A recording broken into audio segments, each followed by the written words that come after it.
Visualisation பண்ணும்போது நான் conscious ஆகிடுறேன். எனக்கு லாஜிக்கல் ரீசனிங் வந்துடுது. என்னால் கிளியராக இமேஜின் பண்ண முடியல. என்ன பண்ணுறதுன்னே தெரியல அப்படின்னு யோசிச்சுட்டு இருக்கீங்களா? அப்போது இந்த வீடியோ உங்களுக்கு தான். முழுசாக பாருங்கள். ஒரு விஷயம் நல்லா புரிஞ்சுக்குங்க. நீங்கள் விஷுவலைசேஷன் பண்ணும்போது மூவி மாதிரி கிறிஸ்டல் கிளியராக பார்க்கணும்னு அவசியமே இல்லை. அதுதான் பல பேர் பண்ணுற பிக்கெஸ்ட் மிஸ்டேக். ஒரு விஷயம் இமேஜின் பண்ணும்போது இது எப்படி நடக்கும், இது லாஜிக்கலாக சாத்தியமா, இதை நான் டிசர்வ் பண்ணுறேனா, இப்படியெல்லாம் உங்கள் மைண்டு உடனே கொஷின் கேட்க ஆரம்பிக்கும். ஏன்னா உங்கள் பிரெயினோட வேலை உங்களை சேஃபாக வைக்கிறது, ட்ரீம் பில்ட் பண்ணுறது கிடையாது.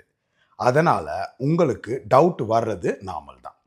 இப்போ நான் ஒரு பவர்ஃபுல் ட்ரிக் ஒன்று சொல்கிறேன், அதை நல்லா கவனிங்க. விஷுவலைசேஷன் அப்படிங்கிறது பார்க்குறது மட்டும் கிடையாது, ஃபீல் பண்ணுறது. விஷுவலைசேஷன் பண்ணும்போது கிளியர் இமேஜ் வரலையா பரவாயில்ல, ஒரே ஒரு கேள்வி மட்டும் கேளுங்க. இந்த விஷயம் ஆல்ரெடி என் லைஃப்பில் நடந்திருந்தால் நான் எப்படி ஃபீல் பண்ணியிருப்பேன்? பீஸாக ஃபீல் பண்ணியிருப்பேனா, கான்ஃபிடென்ட்டாக ஃபீல் பண்ணியிருப்பேனா, லவ்டாக ஃபீல் பண்ணியிருப்பேனா, ப்ரௌடாக ஃபீல் பண்ணியிருப்பேனா? இப்படி எதுவாக இருந்தாலும் அந்த எமோஷனை ஒரு 30 செகண்ட்ஸ் ஹோல்ட் பண்ணுங்கள். அப்படியே ஹோல்ட் பண்ணுங்கள். ஏன்னா உங்கள் சப்கான்ஷியஸ்க்கு பிக்சரை விட ஃபீலிங் தான் அதிகமாக புரியும். அதனால் விஷுவலைசேஷன் பர்ஃபெக்டாக இருக்க வேண்டிய அவசியமே இல்லை. ஆனால் கண்டிப்பாக கன்சிஸ்டண்ட்டாக இருக்கணும். நம்பிக்கையோட இமேஜின் பண்ண முடியலனா கூட பரவாயில்ல. ஆனால் நீங்கள் ஆசைப்படுற ஃப்யூச்சர் வேர்ஷனை டவுட்டே பண்ணக்கூடாது.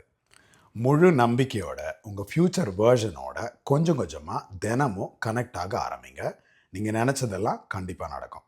இந்த வீடியோ உங்களுக்கு பிடிச்சிருந்தா ஒரு லைக் போடுங்க. விஷுவலைசேஷன் பண்ண முடியாமல் கஷ்டப்படுற உங்கள் ஃப்ரெண்ட்ஸுக்கு இதை ஷேர் பண்ணுங்கள். நாம் மீண்டும் சந்திப்போம்.